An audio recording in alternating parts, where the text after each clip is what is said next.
ভালোবাসা পাওয়ার একটা মাধ্যম আছে, সিস্টেম আছে।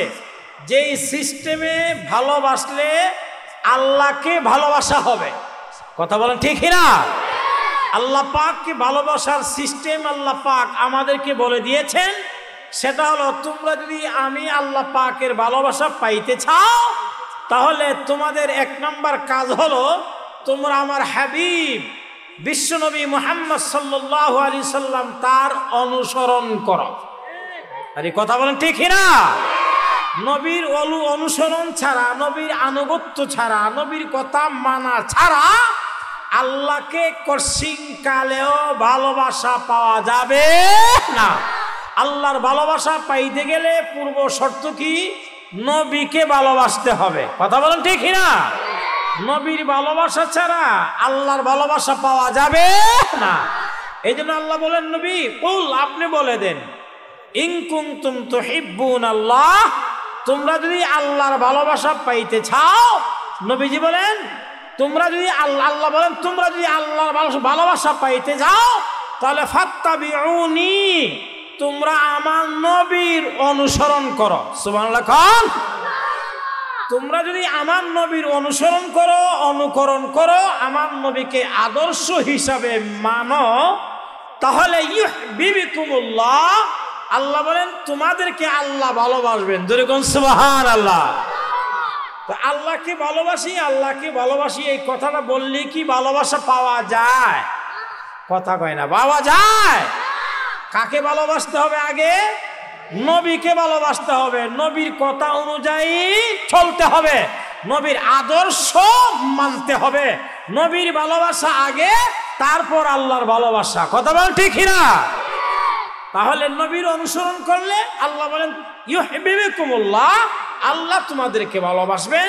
শুধু আল্লাহ ভালোই বাসবেন না, ওয়াগফির লাকুম যুনুবাকুম, আল্লাহ তোমাদেরকে ভালোবাসবেন, পাশাপাশি আল্লাহ পাক তোমাদের জিন্দেগীর গুনাহ আল্লাহ মাফ করে দিবেন। আরো জোরে কন্যা সুবহানাল্লাহ। আচ্ছা, আল্লাহর ভালোবাসা পাইতে চাই কি চাই না? তাহলে পূর্ব শর্ত নবীর অনুসরণ, নবীর ভালোবাসা। কথা বলেন ঠিক না? আর নবীর ভালোবাসা যদি অন্তরে ফিট করতে পারেন, আল্লাহ পাক বলেন তোমাদেরকে আল্লাহ জীবনের জন্য মাফ করে দিবেন। সুবহানাল্লাহ। বন্ধুরা আমার, মানুষ মানুষকে ভালোবাসে মোটামুটি কয়েকটা কারণে। এক নাম্বার, মানুষ মানুষকে ভালোবাসে চেহারা সুন্দর হইলে। দুই নাম্বার, মানুষ মানুষকে ভালোবাসে চরিত্র যদি ভালো হয়, দেখবেন তাকেও মানুষ ভালোবাসে। কি কথা বলেন ঠিক না? চেহারা সুন্দর হইলে দেখবেন মাঝখান দিয়ে লাগাই দেয় আই লাভ ইউ। কথা কয় না। কি লাগাই দেয়? যেখানে আই লাভ ইউ লাগাই দিল, দেখবেন এদের মধ্যে ফ্রেন্ডশিপ হয়ে গেল, ভালোবাসা হয়ে গেল। ভালোবাসা হয়ে গেল। তো ভালোবাসা করার জন্য আই লাভ ইউ ফিট করে দেয়। ভাই, ভালো কে না বাসে? স্বামী স্ত্রীকে ভালোবাসে। স্বামী স্ত্রী স্বামীকে বলে তোমাকে আমি ভালোবাসি, তুমি আমার হেতা, তুমি আমার লুড়া, তুমি আমার বদনা, তুমি আমার ভালোবাসা, যা কিছু সব কিছু। স্বামী সারা রাত ওয়াজ কইরা আসলো বাসায়, বললো আমার একটু গরম পানি করে দাও। কথা আমি পারতাম না। কি এটার নাম ভালোবাসা? কথা কয় না। এটার নাম ভালোবাসা? ভালোবাসার গান গায়, তুমি আমার হেতা, তুমি আমার বালিশ, সবকিছু। হায় হায়। কিন্তু সারাদিন কাজকর্ম করে এসে স্বামী স্ত্রীকে বললো যে তুমি আমার জন্য আমার কাপড়টা পরিষ্কার করে দাও। কাপড় পরিষ্কার করে দেয় না। বললো তুমি আমার গরম পানি করে দাও, গরম পানি করে দেয় না। খাবারটা নিয়ে দাও, খাবার নিয়ে দেয় না। শুধু ভালোবাসার গান গায়, শুধু ভালোবাসার গান গায়। এটা ভালোবাসা না প্রতারণা? কথা কেন? এটা ভালোবাসা না প্রতারণা? হযরত ঈসা আলাইহিস সালাম ওনার হাওয়ারিনদেরকে নিয়ে একটা নদী পাড়ি দিবে। তো হযরত ঈসা আলাইহিস সালাম উনি মুহূর্তের মধ্যে ফাড়ি দিয়া ওপারে চলে যায়। ওপারে চলে যায়, আর ওনার হাওয়ারিন যারা আছে ওরা যাইতে পারে না। ওরা ঘুইরা 3 কিলোমিটার জায়গা ঘুইরা ওই পারে যাইতে হয়। নবীদের কিছু মুজিজা আছে, নবীদের কিছু বৈশিষ্ট্য আছে যেটা অন্য কারোর মধ্যে নাই। একদিন হাওয়ারিন ওরা প্রশ্ন করলো যে না, আমরা আপনার সাথে যাব। আমরাও আপনার সাথে এই নদী ফাড়ি দিব। আপনি যদি মুহূর্তের মধ্যে ফাড়ি দিয়া দেন, আর আমরা 3 কিলোমিটার জায়গা ঘুইরা ফাড়ি দেওয়ার লাগে। হযরত ঈসা আলাইহিস সালাম বলেন, তাহলে শর্ত আছে। বলে কি শর্ত? 1 নম্বর শর্ত হইল, তোমরা আমার পিছনে দাঁড়াইবা, একজন থেকে আরেকজনের দূরত্ব হবে 3 হাত, 3 হাত দূরে দূরে দাঁড়াইবা। আর 1 নম্বর শর্ত হইল, আমি চলবো তোমরাও চলবা, ডাইনেও চাইতে পারবা না, বামেও চাইতে পারবা না, উপরের দিকেও না, নিচের দিকেও না, পিছনে তার কি অবস্থা আছে সেটাও তুমি দেখতে পারবা না। তাহলে ভালো করে বুঝেন। কিন্তু হযরত ঈসা আলাইহিস সালাম সবাই কি বলল, যে আমি যেইভাবে বলি সেইভাবেই তোমরা কাজ করবা, যদি আমার কথা অমান্য করো তাহলে কিন্তু তোমরা বিপদগামী হয়ে যাবে। সবাই বলল ঠিক আছে, ঠিক আছে বইলা হযরত ঈসা আলাইহিস সালাম নদী ফাড়ি দিতে আছে। ইয়া আল্লাহ, উনি তো চলে যায়, আল্লাহ পাকের মায়ার নবী, উনার মুজিজা অনুযায়ী উনি চলে যাইতেছে। এরা করছে কিটা? এরা একজন আরেকজনের দৃশ্য দেখে, কথা কয় না, একজন আরেকজনের দৃশ্য দেখে। হযরত ঈসা আলাইহিস সালামের পিছনে যে ছিল সে দেখতেছে তার পিছনের কি খবর। অথচ নবী বলছিল কি, ডাইনেও চাইতে পারবা না, কথা কয় না, ডাইনেও না, বামেও না, সামনেও না, পিছনে যেইভাবে আছে এইভাবেই চলবা, শুধু শুধু আমার দিকে তাকাইবা। এই আদেশ করার পরে এরা করছে কিটা, হ্যাঁ, নদীতে জাপ দিয়েই পিছনে কি কি হইতেছে না হইতেছে এর কি খবর, এ খবর লইতে গিয়ে দেখা যা হযরত ঈসা আলাইহিস সালাম ফাড়ি দিছে, আর বাকি সবগুলাই এই নদীতে সাঁতরাইতে আছে। হযরত ঈসা আলাইহিস সালাম বলল, তোদেরকে না আমি বলছিলাম ডাইনেও ছাবি না, বামেও ছাবি না, তো ডাইনে কেন তাকাইলে, বামে কেন তাকাইলে, এই জন্য তোদের এই অবস্থা। তদ্রুপ ভাবে আমরা যদি নবীর ভালোবাসা পাইতে চাই, আল্লাহ পাকের ভালোবাসা যদি পাইতে চাই, নবীর অনুসরণ করতে হবে। নবী যা বলছেন তা পঙ্খানুভাবে যদি পালন করতে পারি, তাহলেই আমরা আল্লাহ পাকের ভালোবাসা পাইব। কথা বলেন ঠিক কিনা? তো ওরা যেরকম ভাবে বিপদগামী হয়ে গেছে, সাগরে সবাই হাবুডুবু খাইতে আছে, আমরাও তদ্রুপভাবে সবাই হাবুডুবু খাবো, আল্লাহর ভালোবাসা পাওয়া যাবে না। সাহাবায়ে কেরাম রিদওয়ানুল্লাহি তাআলা আলাইহিম আজমাইন নবীকে ভালোবাসছেন। সাহাবীদের ভালোবাসা আর আমরার ভালোবাসা সমান, কথা কই না, সমান। আমরা ভালোবাসা জেহাদ জেহাদ জেহাদ চাই, জেহাদ লাগলে আমি নাই। আরে কথা বলেন ঠিক না? জেহাদ লাগলে আমি নাই, এই হলো আমাদের ভালোবাসা। হায় হায়, আমরা নবীকে ভালোবাসতে পারি নাই, সাহাবায়ে কেরাম বাসছেন, শুধু ভালোবাসা দিয়ে বেহেশতে গেছেন। শুধু জোরে করুন সুবহানাল্লাহ, শুধু ভালোবাসা। এইবারে বিশ্বনবী রাহমাতুল লিল আলামিনের একজন সাহাবী, এই সাহাবী অত্যন্ত গরিব মানুষ। এমন গরিব, হায় হায়, সংসারের মধ্যে অভাব অনটন লেগেই থাকে। সকালে চুলায় আগুন জ্বললে দুপুরে সংসারের চুলায় আগুন জ্বলে না। দুপুরে যদি কোনো মতে একটা রুটি খাইতে পারে, রাত্রে খাওয়ার কোনো সুযোগ নাই। একটু সময় পাইলে নবীর দরবারে চলে যায়। বিশ্বনবী রাহমাতুল লিল আলামিনের দরবারে গিয়া নবীজির খেদমত করে। কি খেদমত? নবীজির জুতা মুবারকটা একটু সোজা করে দেয়, নবীর উজু করবে নজর পানিটা একটু আগুয়া দেয়, নবীজি মিসওয়াক করবে, এই মিসওয়াকটা আগুয়া দেয়। যত সময় নবীর দরবারে থাকে, এতক্ষণ সময় নবীর টুটি খাটি যে কাজগুলো আছে, এই কাজগুলাও নিয়ে আঞ্জাম দেয়।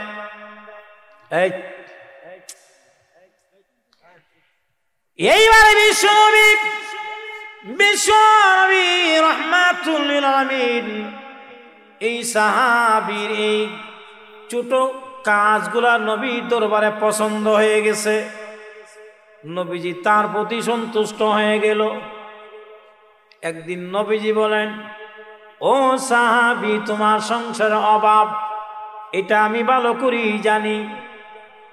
তোমার সংসারে এত অভাব, সকালে পাক হইলে বিকালে আর পাক হয় না, আমি ভালো করেই জানি।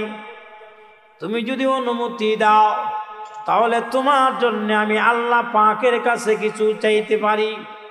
তুমি যদি অনুমতি দাও তাহলে আমি আল্লাহ পাকের কাছে কিছু চাইব, তোমার জন্য আমি চাইব। আমাদের নবীর শান মান মর্যাদা কেমন ছিলেন, আমাদের নবীর কেমন মর্যাদা। নবী যদি দুনিয়াতে কোনো কিছু চাওয়ার জন্যে মাথাটা নিচ থেকে একটু উপরে দিত, উপরের দিকে তাকাইতে দেরি আল্লাহ পাকের দরবারে কবুল হইতে দেরি হয় না। এইবারে সাহাবী বললেন, না না, আমার জন্য কিছু চাইতে হবে না গো নবীজি, আমার জন্য আল্লাহ পাকের কাছে কিছু চাইতে হবে না।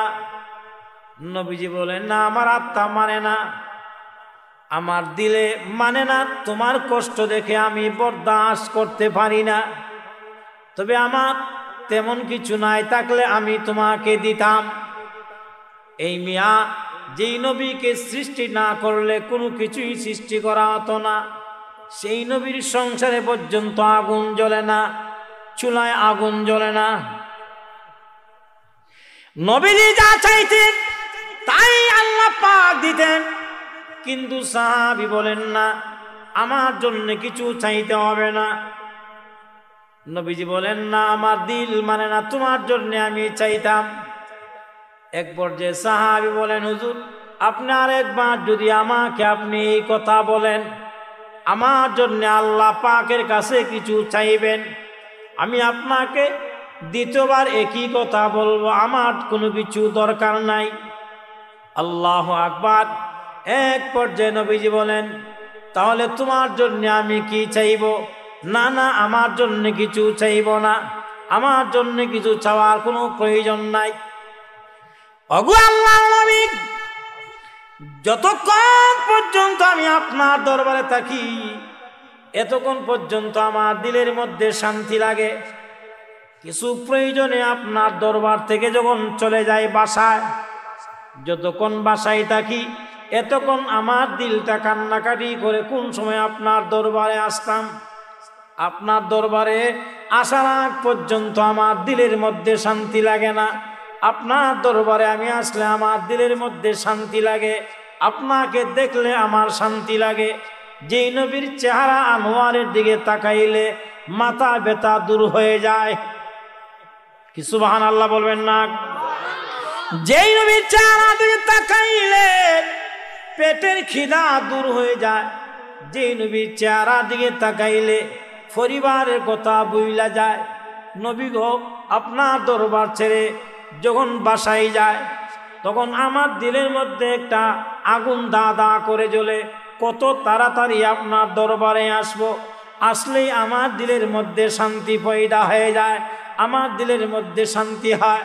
তবে হঠাৎ করে আমি একদিন চিন্তা করলাম, আমিও তো মৃত্যুশীল, আপনিও হলেন মৃত্যুশীল, এই পৃথিবীতে সবাই কিন্তু মৃত্যুর স্বাদ পান করতে হবে। কথা বলেন ঠিক না? আর জোরে বলেন ঠিক না? মৌতু কাসিন কুল্লু নাফসিন সারিবু কবর বাইতিন কুল্লু নাফসিন দাখিলু। মত এমন একটি পেয়ালা, যে পেয়ালা সবাই পান করতে হবে। কবর এমন একটি ঘর, যে কবরে সবাই প্রবেশ করতে হবে।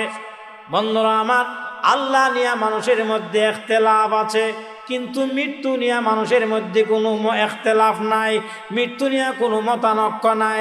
মুসলমান যেমন বিশ্বাস করে মৃত্যু আছে, বেঈমান মৃত্যুশীল। তবে আমার বিশ্বাস, আমি মৃত্যুবরণ করলে আমি জান্নাতে যাব। আপনি বলেছেন, নবীর কথা সত্য, আপনি বলেছেন আমি মৃত্যুবরণ করলে আমি জান্নাতে যাব। তবে কোন জান্নাতে আমি যাব? জান্নাত তো আছে একাধিক জান্নাত। জান্নাতুল ফিরদাউস, বড় বেহেশত, জান্নাতুল মাওয়া, জান্নাতুল আদন, জান্নাতুল খুল, জান্নাত দারুস সালাম, জান্নাতুল নাঈম, দারুল কারার, জান্নাতুল ইল্লিয়িন। এই 8টা জান্নাত আল্লাহ পাক মুমিন মুসলমানের পরকালের শান্তির জন্য আল্লাহ রাখছে। আমি জান্নাতে যাব, আপনি বলেছেন ভালো কথা, তবে আমি জানি আপনি মৃত্যুবরণ করলে আপনি সোজা চলে যাবেন জান্নাতুল ফিরদাউসে। আমি যে জান্নাতুল ফিরদাউসে যাব এর কোনো গ্যারান্টি নাই। এই কথা বলেন ঠিক না? ওগো আল্লাহর নবী, আমি জান্নাতে যাব, তবে জান্নাতুল ফিরদাউস বড় বেহেশতে আমি যাব এর কোনো গ্যারান্টি নাই। আপনি জান্নাতুল ফিরদাউসে যাবেন এর মধ্যে কোনো সন্দেহ নাই। কথা বলেন ঠিক না? আল্লাহ পাকের কাছে ভিআইপি মানুষ আছে। দুনিয়াতে যেমন ভিআইপি আছে, দুনিয়াতে ভিআইপি আছে না নাই? এই কথা কই না, আসেনি নাই? প্রধানমন্ত্রী ভিআইপি, এরপরে হইল মন্ত্রী ম্যাজিস্ট্রেট, এরা হইল ভিআইপি, এদেরকে ভিআইপি বলে। ম্যাজিস্ট্রেট এদেরকে ভিআইপি বলে। আল্লাহ বলেন আমার কাছে মন্ত্রী প্রধানমন্ত্রী ভিআইপি না, রাষ্ট্রপতি ভিআইপি না, আমার কাছে এমপি ভিআইপি না, ম্যাজিস্ট্রেট ভিআইপি না, আমার কাছে 4 প্রকারের মানুষ হইল ভিআইপি। জোরে কন্যা সুবহানাল্লাহ। কয় প্রকারের মানুষ? এ কথা বল না, কয় প্রকারের মানুষ? সূরাতুন নিসার 69 নম্বর আয়াতে আল্লাহ পাক রব্বুল আলামিন বলেন, ওয়া মান ইউতিইল্লাহা ওয়ার রাসূল ফাউলাইকা মা'আল্লাযিনা আন'আমাল্লাহু আলাইহিম মিনান নাবিয়্যিন ওয়াস সিদ্দীকিন ওয়াস শুহাদাই ওয়াস সালিহিন। আল্লাহ পাক রব্বুল আলামিন বলেন, ওয়া মান ইউতিইল্লাহ, যারা আমার আনুগত্য করবে, ওয়া মান ইউতিইল্লাহ ওয়ার রাসূল, যারা আল্লাহ পাকের আনুগত্য করবে এবং নবীর আনুগত্য করবে। জোরে কন্না সুবহানাল্লাহ। যারা আল্লাহ পাকের আনুগত্য, নবীর আনুগত্য করবে, আল্লাহ পাক বলেন এদেরকে আমি বিশেষ নিয়ামত আমি আল্লাহ দান করছি। এরা হইল আমি আল্লাহ পাকের ভিআইপি। 1 নাম্বার কারা? আল্লাহ বলেন মিনান নাবিয়্যিন, হযরত আদম আলাইহিস সালাম থেকে নিয়ে বিশ্বনবী রাহমাতুল লিল আলামিন পর্যন্ত যত নবী রাসূল দুনিয়াতে আসেন, সমস্ত নবীরা হলেন আল্লাহ পাকের কাছে 1 নাম্বার ভিআইপি। সুবহানাল্লাহ। খান প্রধানমন্ত্রী ভিআইপি নি? এই কথা কয় না, প্রধানমন্ত্রী ভিআইপি। কারা ভিআইপি? আল্লাহ বলেন মিনান নাবিয়্যিন, সমস্ত আম্বিয়া আলাইহিমুস সালাম 1 নাম্বার ভিআইপি। নাম্বার 2, 2 নাম্বার আল্লাহ বলেন সিদ্দিকিন, সমস্ত সত্যবাদী যারা, এরা হইল আল্লাহ পাকের কাছে 2 নাম্বার ভিআইপি। 3 নাম্বারে শুহাদা, শুহাদায়ে কেরাম যারা দিন প্রতিষ্ঠা করার জন্য আল্লাহর জমিনে আল্লাহর দিন প্রতিষ্ঠা করার জন্য জীবনটা বিলীন করতে পেরেছে, এরা হলো 3 নাম্বারের ভিআইপি। 4 নাম্বারের ভিআইপি হলো 4 নাম্বারের ভিআইপি হলো সালিহিন, নেককার পরহেজগার বান্দা যারা দুনিয়াতে, এরা হইল ভিআইপি। তাহলে আল্লাহ পাকের কাছে ভিআইপি কয় প্রকারের মানুষ? এই কথা বলেন না, কয় প্রকারের? 4 প্রকারের মানুষ হলো ভিআইপি। 1 নাম্বার নাবিয়্যিন, সমস্ত নবীরা। আল্লাহু আকবার। সাহাবী বলেন, ওগো আল্লাহর নবী, আপনি তো আখির জামানার পয়গম্বর, আর আপনি যদি ইন্তেকাল করেন তাহলে আপনি চলে যাবেন জান্নাতুল ফিরদাউসে। সুজা জান্নাতুল ফিরদাউস বড় বেহেশতে আপনি চলে যাবেন, কারণ আপনি 1 নাম্বারের ভিআইপি। কথা বলেন ঠিক না? কিন্তু আমার দিলের ভিতরে একটা ব্যথা রয়ে গেল। ব্যথাটা কিতা? ব্যথাটা হলো দুনিয়াতে আপনার কিছুদিন সুহবত পাওয়ার কারণে আমি নিজেকে সার্থক মনে করেছিলাম। আল্লাহু আকবার। কিন্তু আমিও মৃত্যুশীল, আপনিও মৃত্যুশীল। আমি যদি মারা যায়, আমি যে জান্নাতুল ফিরদাউসে যাব এর কোনো গ্যারান্টি নাই। কিন্তু আপনি তো মৃত্যুবরণ করলি ডাইরেক্ট চলে যাবেন জান্নাতুল ফিরদাউসে, তখন তো আপনার সাথে আমার আর সাক্ষাৎ হবে না। আরে কথা বলেন ঠিক না? আমার কথা বুঝেননি আপনারা? এই ঠান্ডার মধ্যে কেমনে কথা বুঝতেন, আমি বা কেমনে বুঝাইতাম? বড় টেনশনের মধ্যে আমি আছি।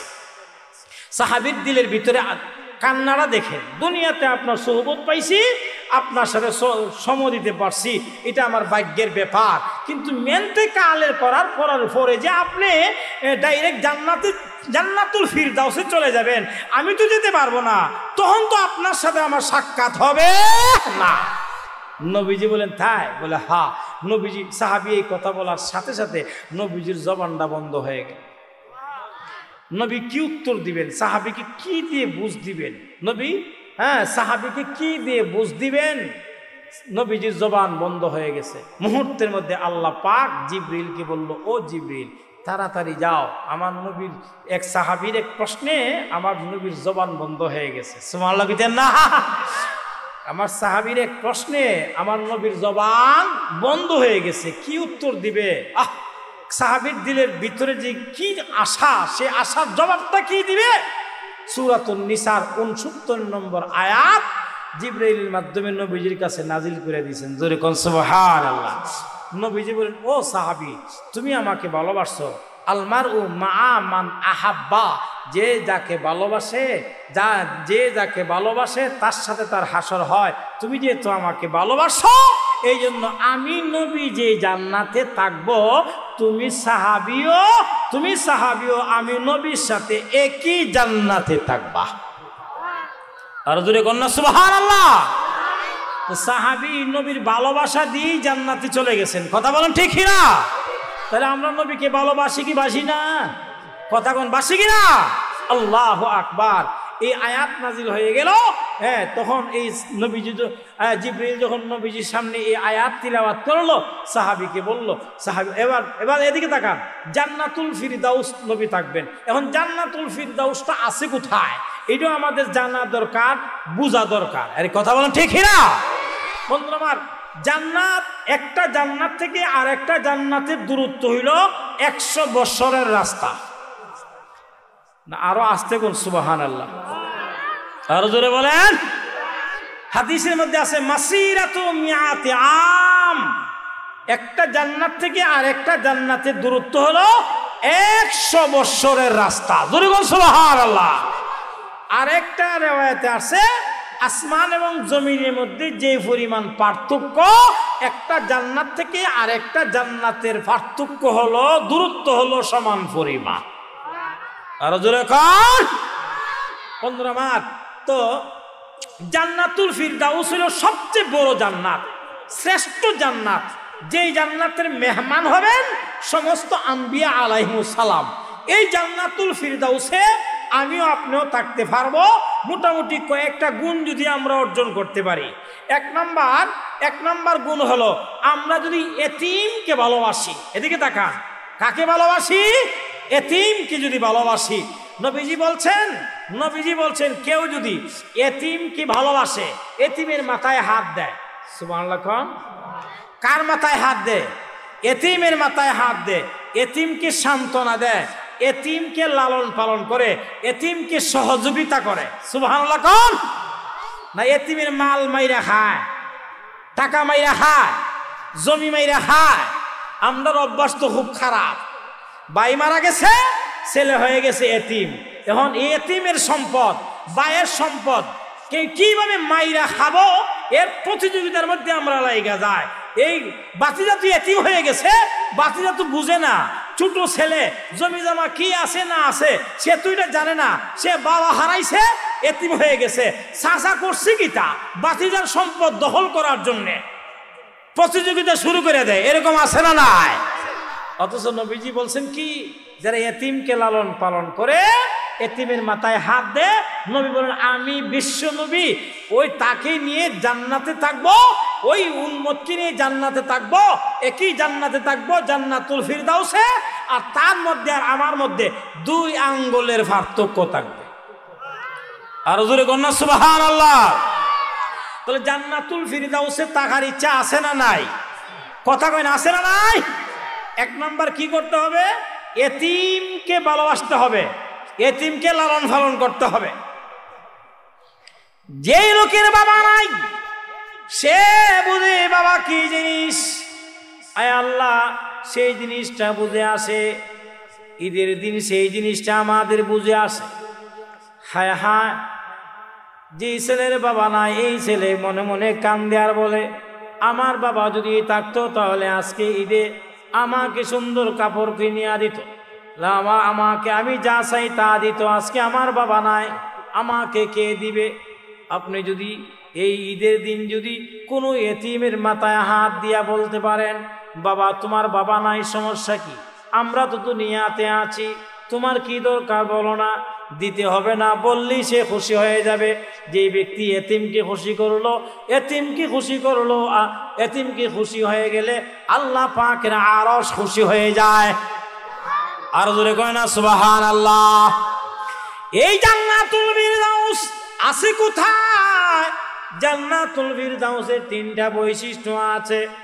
এক নাম্বার বৈশিষ্ট্য হলো জান্নাতুল ফিরদাউস থেকে চারটা সাগর প্রবাহিত। এক নাম্বার হলো জান্নাতুল ফিরদাউস আছে আল্লাহ পাকের আরশের নিচে। সুবহানাল্লাহ কোন? আল্লাহ পাকের আরশের নিচে জান্নাতুল ফিরদাউস, আর জান্নাতুল ফিরদাউসের সোজা উপরে হলো আল্লাহ পাকের আরশ, আর আরশের সোজা নিচে হলো জান্নাতুল ফিরদাউস। এক নাম্বার টু। দুই নাম্বার বৈশিষ্ট্য হলো জান্নাতুল ফিরদাউস থেকে তিনটা চারটা সাগর প্রবাহিত। দুইটি সাগর আছে দুনিয়াতে, দুইটা সাগর আছে আপনার আসমানে। তার মধ্যে এক নম্বর সাগরের নাম হলো ফুরাত দরিয়া, আর একটা সাগর আছে সেই সাগরের নাম হলো নীল দরিয়া। এই দুইটা সাগর, এটা হলো জান্নাতুল ফিরদাউসের শাখা। জোরে কন্যা সুবহানাল্লাহ। আসমানের মধ্যে দুইটা সাগর আছে, একটা সাগরের নাম সিজান, আর একটা সাগরের নাম হলো জিহান। এই যে দুইটি সাগর, এই দুইটা সাগরেরও উৎপত্তি হলো জান্নাতুল ফিরদাউস। জান্নাতুল ফিরদাউস থেকে চারটা সাগর প্রবাহিত। এটা হলো দুই নাম্বার বৈশিষ্ট্য।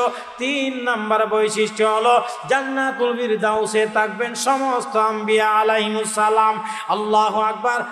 আর আমাদের নবী জান্নাতুল ফিরদাউসের ভিতরে থেকে সমস্ত নবীদের উপরে নেতৃত্ব দান করবে। আল্লাহু আকবার, আল্লাহু আকবার। সাহাবায়ে কেরাম নবীজিকে ভালোবাসতেন, আমরা নবীজিকে ভালোবাসি। কি ভালোবাসা! আয় আল্লাহ, রবিউল আউয়াল মাস আইলে আমাদের ভালোবাসা শুরু হয়ে যায়। গোটা মাসে গোটা বৎসরে কোনো খবর নাই, নবীর আদর্শ মানার মধ্যে আমরা নাই, নবীর কথা মানার মধ্যে আমরা নাই। শুধু ভালোবাসার গান গাই, ভালোবাসার গান। এই ভালোবাসার গান গাইলেই চলবে না। নবী আল্লাহ পাকের ভালোবাসা পাইতে গেলে নবীকে ভালোবাসতে হবে, নবীর তরিকা অনুযায়ী চলতে হবে।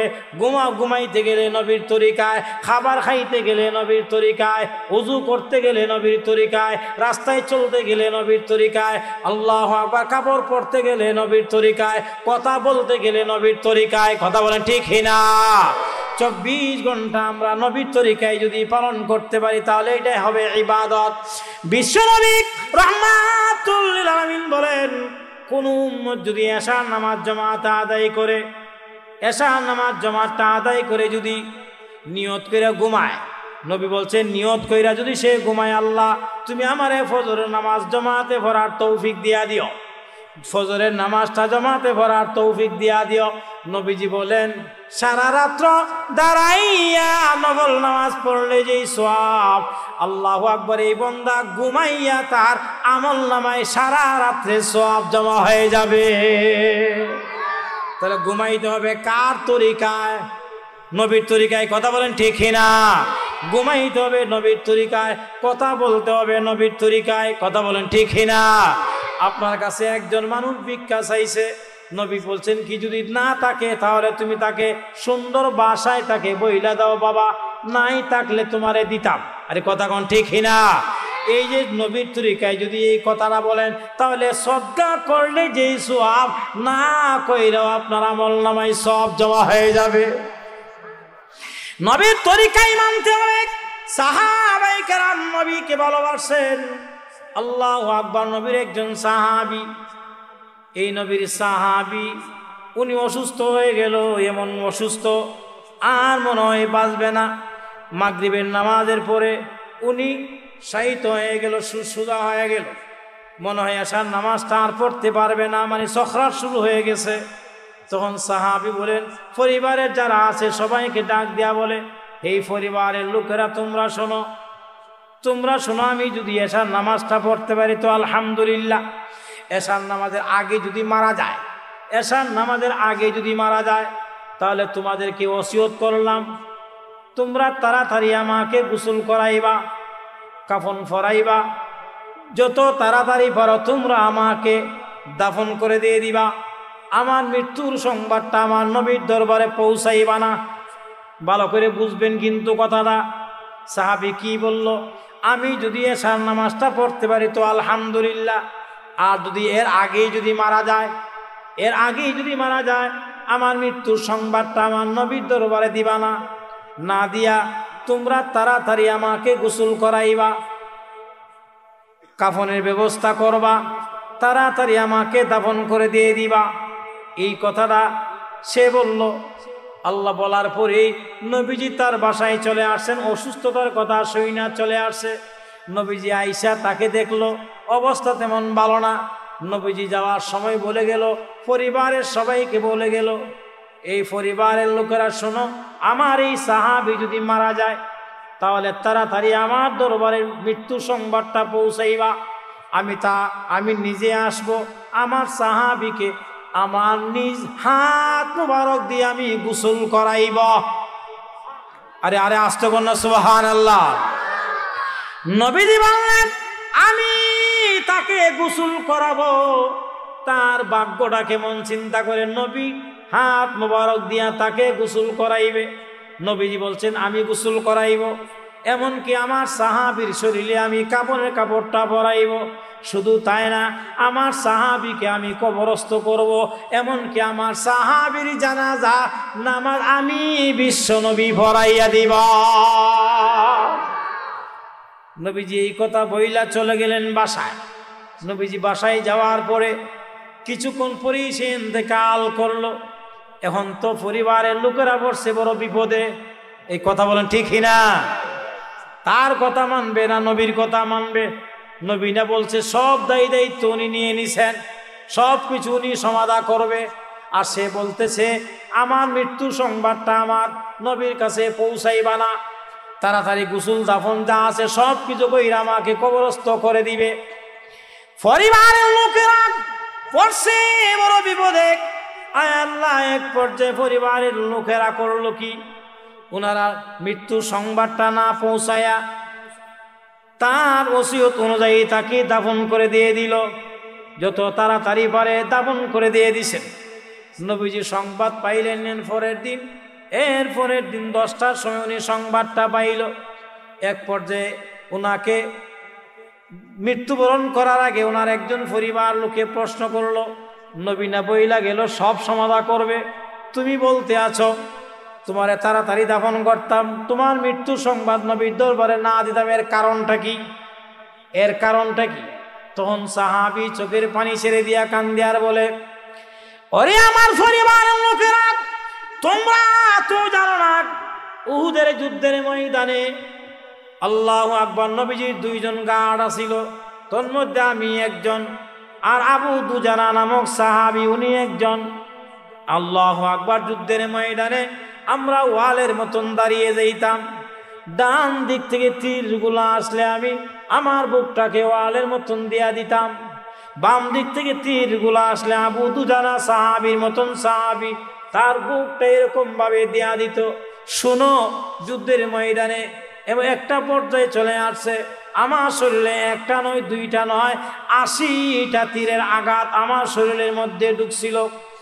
আল্লাহু আকবার, সালনের মতন জর্জর হয়ে গেল, সালনের মতন জর্জর হয়ে গেছে। আল্লাহু আকবার, আমার শরীরটা সালনের মতন জর্জর হয়ে গেল। এক পর্যায়ে নবীজি সাহাবায়ে কেরামকে ডাক দিয়ে বলছিল, এ আমার সাহাবীরা, তোমরা কে আছো, আমাকে এই পাথর পর্যন্ত উঠাইয়া দিবা। আল্লাহু আকবার, আমার আমি সাহাবী, আবু তল্লাহ আমি সাহাবী। আল্লাহু আকবার, আমি বলছিলাম হুজুর আপনি আমার পিঠের উপরে উঠেন, আমি আপনাকে পাথর পর্যন্ত উঠাইয়া দিব। আমার শরীরে একটা নয়, 2টা নয়, 80টা তীরের আঘাত। এমত অবস্থায় আমি বলছিলাম নবীকে, আমার পিঠের উপরে আপনি উঠেন, পাথর পর্যন্ত আমি উঠে তৈলা দিব। আল্লাহু আকবার। নবীজি আমার পিঠের উপরে আরোহণ করেছিল। তখন নবী আমার প্রতি সন্তুষ্ট হয়ে সমস্ত সাহাবায়ে কেরামের সামনে নবী একটা ঘোষণা দিয়েছিল, আউজাবাত তালহা, আউজাবাত তালহা, আউজাবাত তালহা। এই কথাটা একবার, দুইবার না তিনবার বলেছিলেন আমার নবী। আউজাবাত তালহা, আমার সাহাবী তালহা আজকে আমার জন্য যা করেছে, আমি নবী তার প্রতি সন্তুষ্ট হয়ে গিয়েছি। আমি নবী শাহাদত আঙ্গুল ইশারা দিয়ে বলে গেলাম, আউজাবাত তালহা আমার সাহাবীর জন্য জান্নাত ওয়াজিব। তাহলে বোঝা গেল আমার জন্য জান্নাত ওয়াজিব। আমি মৃত্যুবরণ করলে আমি জান্নাতে চলে যাব, বিশ্ব নবী বলছেন। তবে আমার দুঃখের কথাটা হইল, কেন আমি বললাম আমার মৃত্যুর সংবাদটা আমার নবীর দরবারে পৌঁছাইবা না? এর কারণ হইল, আমাদের বাড়ি আর আমার নবীর বাড়ি 3 কিলোমিটার দূরত্ব, 3 কিলোমিটার দূরত্ব। আল্লাহু আকবার। এখন অন্ধকার হয়ে গেছে। আমার মৃত্যুর সংবাদ যদি আমার নবীর কানে যায়, আমার নবী আমার জন্য কি পরিমাণ পাগল তোমরা তো জানো না। আমি আমার নবীর জন্য কি পরিমাণ পাগল, আর নবী আমার জন্য কি পরিমাণ পাগল। আমরা দুইজনের মধ্যে কি পরিমাণ ইশক এবং ভালোবাসা আল্লাহ ছাড়া দুনিয়ার আর কেউ জানে না। ওরে আমার পরিবারের লোকেরা শুনো, আমার নবী যদি আমার মৃত্যুর সংবাদটা শুনে একটা সেকেন্ড থাকবে না, মুখ পাগলের মতন দৌড়াইয়া উনি চলে আসবে আমার দরবারে, আমাকে দেখার জন্য উনি দৌড়ায় চলে আসবে। তবে আমার মৃত্যু আমার একটা ভয় হয়, আমার নবী যদি চলে আসতে চায়, এই অন্ধকার রাস্তা দিয়ে যদি নবী দৌড়ায় আসে, মধ্যে আছে ইহুদিদের বাড়িঘর, ইহুদিদের বাড়িঘর আছে মধ্যস্থলে। এই ইহুদিরা যদি আমার নবীকে একা পাইয়া, আমার নবীকে একা পাইয়া যদি কোনো আক্রমণ করে, আমার নবীকে যদি একটা আঘাত করে, আমি সাহাবী বেহেশতের মধ্যে গিয়েও আমি শান্তি পাবো না, আমি বেহেশতের মধ্যে গিয়েও শান্তি পাবো না। দুনিয়ার জিন্দেগিতে নিজের জান থাকতে একটা তীরের আঘাত লাগতে আমার নবীর শরীরে আমি দেই না। আর মৃত্যু সংবাদ শুনে নবী আসতে গিয়া যদি ঘটনাক্রমে কোনো ইহুদিরা আমার নবীর শরীরের মধ্যে একটা আঘাত দেয়, আমি সাহাবী বরদাস্ত করতে পারবো না, জান্নাতে গিয়েও আমি থাকতে পারবো না। এই জন্য বলেছি এখন রাত্রে, এই জন্য আমার নবীর কাছে আমার মৃত্যুর সংবাদ দিবা না। ভালোবাসা কাকে বলে? ভালোবাসা কাকে বলে? আল্লাহু আকবার। এক পর্যায়ে নবীজি সইনা কইন, এরা কাজটা কি করলো? আমি ওদেরকে বলে আসলাম, আমি সব সমাধান করব, এরা আমার মৃত্যুর সংবাদটাই দিল না, তারা দাফন করে লইল। নবীজিকে অসুবিধা নেই, সাহাবীরা চলো চলো, আমি এখন তার কবরে যাব। জোরে কোন সুবহানাল্লাহ। আমি তার আর একটা জানাজার নামাজ আমি পড়াইব। সুবহানাল্লাহ বুঝেন না? নবীজি তালহা উনার কবরের পাশে গিয়া নবীর চোখ মোবারক থেকে জোর জোর করে পানি পড়তেছে। নবীজি কান্নায়, সাহাবায়ে কেরাম বলেন, হুজুর আপনার চোখ মোবারকের মধ্যে পানি দেখলে আমরা বরদাস্ত করতে পারি না, আমাদের কলিজা ফেটে যায়, আপনি কান্দেন। নবীজি কান্দে, নবীজি কান্দে। এক পর্যায়ে নবীজি কবরের দিকে লক্ষ্য করে বলে, এ তালহা, তালহা তোমার প্রতি আমি নবী সন্তুষ্ট, এমনকি তোমার প্রতি আমার আল্লাহ সন্তুষ্ট। তবে তোমাকে একটা কথা বলি, যখন হাসরের মাঠ কায়েম হয়ে যাবে, হাসরের মাঠ যখন কায়েম হয়ে যাবে, তখন তুমি আমার আল্লাহ পাকের কুদরতি চেহারার দিকে তাকাইয়া একটা মুস্কি হাসি দিবে। হাসরের মাঠ যখন কায়েম হবে, তখন তুমি আল্লাহ পাকের কুদরতি চেহারার দিকে তাকাইয়া একটা মুস্কি হাসি দিবে। আল্লাহ পাক তোমার চেহারার দিকে তাকাইয়া একটা মুস্কি হাসি দিবে। দুর্গত না সুবহানাল্লাহ। তোমরা দুইজনের হাসিতে এই হাসরের মাঠটা উদ্ভাসিত হয়ে যাবে, আল্লাহু আকবার, আলোকিত হয়ে যাবে। এই আলোকিতর চেহারা যারা দেখবে, এরা বিনা হিসাবে জান্নাতের মেহমান হয়ে যাবে। এই জন্য নবীর ভালোবাসা দরকার আছে না নাই? এই কথা কয় না, আছে না নাই? সাহাবায়ে কেরাম নবীকে ভালোবেসে এরা জান্নাতে চলে গেছেন। এই জন্য আল্লাহর ভালোবাসা পাইতে গেলে নবীকে ভালোবাসতে হবে। কথা বলেন ঠিক না? আল্লাহ পাক আমাদেরকে নবীর ভালোবাসা আমাদের দিলের মধ্যে ফয়দা করে দেখ। সবাই জুড়ে বলো না আমিন। আল্লাহ বলছে কুল ইন কুনতুম তুহিব্বুনাল্লাহ ফাত্তাবিউনি ইউহিব্বুকুমুল্লাহ ওয়া ইয়াগফির লাকুম যুনুবাকুম ওয়াল্লাহু গফুরুর রহিম। আল্লাহ পাক শুধু ভালোই বাসবেন না, আমাদের গুনাহ আল্লাহ মাফ করে দিয়ে দিবেন। এখন কথাটা হইল, সার কথাটা হইল নবীর ভালোবাসা। আমার টুপিটা পড়ছি, এটা নবীর তরিকা অনুযায়ী হয়েছে কিনা। আমি মেসওয়াকটা করছি, এটা নবীর তরিকা অনুযায়ী হয়েছে কিনা। আমি রাস্তা দিয়ে চলতেছি, হ্যাঁ রাস্তা চলার সিস্টেম আছে, নবীর তরিকায় চলতেছি কিনা। আমি ঘুমাইলাম নবীর তরিকায় কিনা। যা আছে যাবতীয় সব কিছু আমরা চেষ্টা করব নবীর তরিকায় হয়েছে কিনা। নিজের মন মতো কথা কই না, নিজের মন মতো চললে আল্লাহর ভালোবাসা পাওয়া যাবে না। চলতে হবে নবীর তরিকা অনুযায়ী ইনশাআল্লাহ। বলেন বলেন ইনশা, আরো জোরে করে ইনশাআল্লাহ। পারবেন তো ইনশাআল্লাহ? আচ্ছা, দাড়ি রাখা নবীর সুন্নত। বলেন দাড়ি রাখা কি? কথা বলেন, দাড়ি রাখা কি নবীর সুন্নত। আচ্ছা, কারা কারা দাড়ি রাখার ইচ্ছা আছে ইনশাআল্লাহ হাত তুলেন। যারা রাখছেন তো আলহামদুলিল্লাহ, যারা রাখবেন হ্যাঁ মাশাআল্লাহ আছে তো ইনশাআল্লাহ। এই দেখেন দেখেন তো না আমরা কত বড় একটা গুনাহ কাজ করি। দাড়ি রাখা নবীর সুন্নত, সুন্নত অনুযায়ী দাড়ি রাখা। তো নবীজি বলছেন যে ফুল লাগাইলো, ওই যে ব্লেড লাগাইলো দাড়ির মধ্যে, সে যেন, সে উম্মত যেন আমি নবীর কলিজার মধ্যে ফুল লাগাই। আসতে বলেন নাউজুবিল্লাহ। আচ্ছা, আপনি বিচার করেন তো দেখি, আপনি যদি কাউকে হত্যা করেন তাহলে এই লোক, এই পরিবারের লোকেরা আপনার জন্য দোয়া করবো? কথা হয় না। চাচা দোয়া করবো? কোনো দোয়া করতো না, আর মনে মনে বদদোয়া দিব। তোরে দেখলেই আজরাইল কথা মনে হয়ে যায়, তুই আমার ছেলেটারে মারছস। আরে কথা কোন ঠিক না? যেই উম্মতের নবীর উম্মত দাবি কইরা যদি ব্লেড দিয়া ফুল লাগায়, এই ফুল লাগাই দাড়ির মধ্যে ফুল লাগায়, নবী বলছেন সে যেন আমার কলিজার মধ্যে ফুল লাগাই। তাহলে এই উম্মতে নবীর শাফাতের আশা করবে কিভাবে? আপনারা বিচার করেন, আপনারা বিচারটা করেন। নবী কি তার জন্য সুপারিশ করব? কি কথা কয় না, সুপারিশ করব? যে ফুল লাগাইলো, কলিজার মধ্যে ফুল লাগাইলো, তার জন্য কি নবীজি সুপারিশ করব? তা আমি আর আপনি হামখা আশিক রাসূল হয়ে কি লাভ? আশিক রাসূল হয়ে কি লাভ যদি নবীর সুন্নতটা যদি পালন করতে না পারি? নবীর কলিজায় যদি ফুল লাগায়া আশিক রাসূল দাবি করি, এটা প্রতারণা ছাড়া আর কিছু না। কথা বলেন ঠিক না? স্ত্রী যেমন স্বামী ভালোবাসে ভালোবাসে কয়, কাপড় ধুইয়া দেয় না। কি কথা ঠিক না?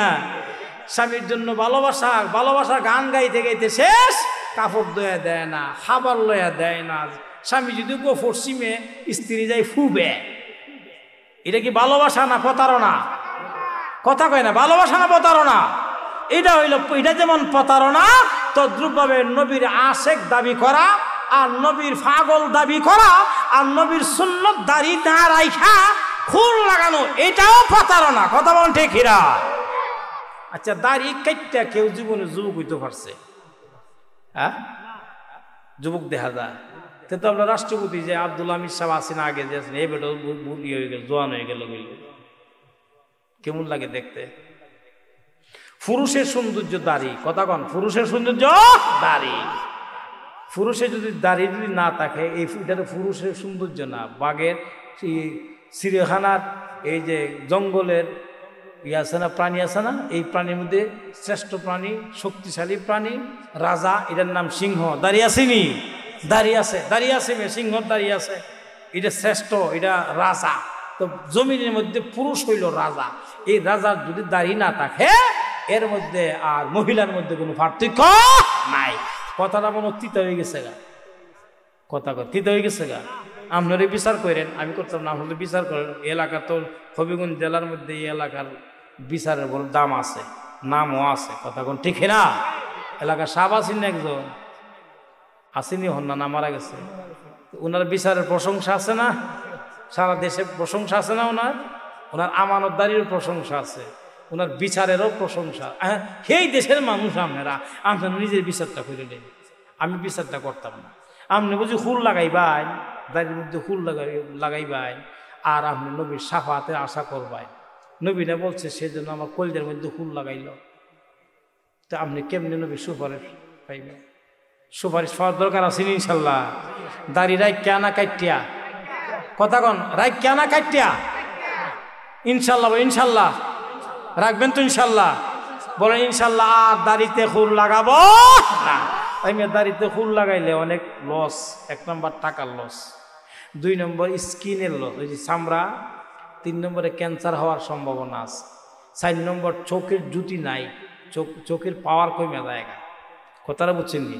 5 নম্বর যৌন শক্তি কমে জায়গা, হারবাল হাওয়ান লাগবে। কতলা কথা কইলাম, বুঝছেন কথাগুলা? কতলা কথা কইছি, চিন্তা করেন। তাহলে একটা দাড়ি কামাই যদি এতগুলা ক্ষতি হয়, চোখের পাওয়ার যায়, এরপরে ক্যান্সার হওয়ার সম্ভাবনা, আর টাকা তো আছে প্রতি সপ্তাহে 50 টাকা। কি কথা কোন ঠিক না? আমরা তো দাঁড়িয়ে রেখে দিছি আল্লাহ হাওলা, এলিগে আমরা বিড়ি গিতে গেছে গা, হ্যাঁ নাকি তা কালা মাথা মনে করছে? বেটা কালা হইলে কি হেমনে কিন্তু লাল, সমস্যাটা কি তা? বলেন ইনশাল্লাহ, ইনশাল্লাহ বলেন ইনশাল্লাহ। আমরা এই সুন্নতের উপরে আমল করবো, দাইমি সুন্নতের উপরে আমল করবো। যে দাড়িটা কাইটা যদি আপনি কবরে যান, শোয়া দিয়া ফিরিস্তার আয়া ফেসো ঘুরে যান, 2 ফিরিস্তাই তো না কবর, 2 ফিরিস্তা আয়া ফেসো ঘুরে যান। বল কিতা এটা নবীর উম্মত না কিতা বসির উম্মত, আল্লাহ জানে। যেই মাত্র দেখবো দাড়ি, তখন না না না, এটা দিয়ে আবু বকরের সাথী, সুবহানাল্লাহ তো, সে দিয়ে আবু বকরের সাথী, সে দিয়ে ওমরের সাথী, তো বিচার তো এখানে হালকা হয়ে যায়। একটা দাড়ির জন্য যদি আপনার আমার বিচার হালকা হয়, চিন্তা করতে পারছেন? দাড়ি রাখবো ইনশাল্লাহ, বলেন ইনশাল্লাহ। পারবেন তো ইনশাল্লাহ? পারবেন না? আল্লাহ পাক আমাদেরকে সুন্নতের উপর আমল করার তৌফিক দেন, বলেন আমিন। সুন্নতের দ্বারা ইবাদতের রৌনক সৃষ্টি হয়, সুন্নতের দ্বারা, সুন্নত আমল করার দ্বারা ইবাদতের মধ্যে সৌন্দর্য পয়দা হয়। এই মিয়া, কন্যা একটা জামাই যেদিন বিয়ে করবো, এদিন সুন্দর সুন্দর জামা লাগায় না? জামাই যে সুন্দর সুন্দর জামা কাপড় লাগায়, এটা জামাইয়ের জন্য সৌন্দর্য। যে মেয়ের বিয়া হইব, এই মেয়ে দেখবেন এদিন সুন্দর সুন্দর কাবইয়া অলঙ্কার টলঙ্কার যা কিছু আছে সব কিছু লাগাইলে কি এটা তার সৌন্দর্য। আরে কথা বলেন ঠিক না? তদ্রুপভাবে ইবাদত করবেন, ইবাদতের মধ্যে যত সুন্নতের উপরে আমরা আমল হইব, তবেই আপনার ইবাদতটা আল্লাহ পাকের কাছে সুন্দর হইব। এই জন্য সুন্নত মেসওয়াকটা কইরা যদি নামাজটা আদায় করেন, সুবহানাল্লাহ, এই ইবাদতের মর্যাদা আল্লাহর কাছে বাইরা যায়। বলেন ইনশাল্লাহ। মেসওয়াক কারা কারা ব্যবহার করবেন? মেসওয়াক ব্রাশ, এটা কিন্তু মেসওয়াক না। এই ডাল হইল মেসওয়াক, ব্রাশ এটা মেসওয়াক না। মেসওয়াক ডাল ব্যবহার করবেন, ডাল। প্রত্যেক নামাজের সময় ডাল ব্যবহার কইরা, মেসওয়াক কইরা আপনি নামাজ পড়বেন। আপনার মেসওয়াকটা করার সাথে সাথেই মসজিদে যখন যাবেন, ফেরেশতারা আপনার জন্য দোয়া করতে থাকে, আল্লাহু আকবার। এই জন্য সুন্নতের এত দাম। জুতা পরবেন, ডাইন পা দিয়া পরবেন, বাম পাটা উপরে রাখবেন। এদিকে তাকান, বাম পাটা জুতার উপরে রাখা, বাম পার উপরে রাখা ডাইন পাটা ঢুকাই দিবেন। ঢুকাই দিলে লাভটা কি হইব? লাভ হইব। নবীজি বলছেন, বিজ্ঞানও বলছে, বিজ্ঞান বলছে কেউ যদি জুতা পরতে গিয়া যদি বাম পার উপরে রাইখা ডাইন পাটা ঢুকাই দেয়, এই নিয়মিত একটা সুন্নত যদি কেউ আদায় করে, তার জীবনেও মির্খি বেমার হবে না।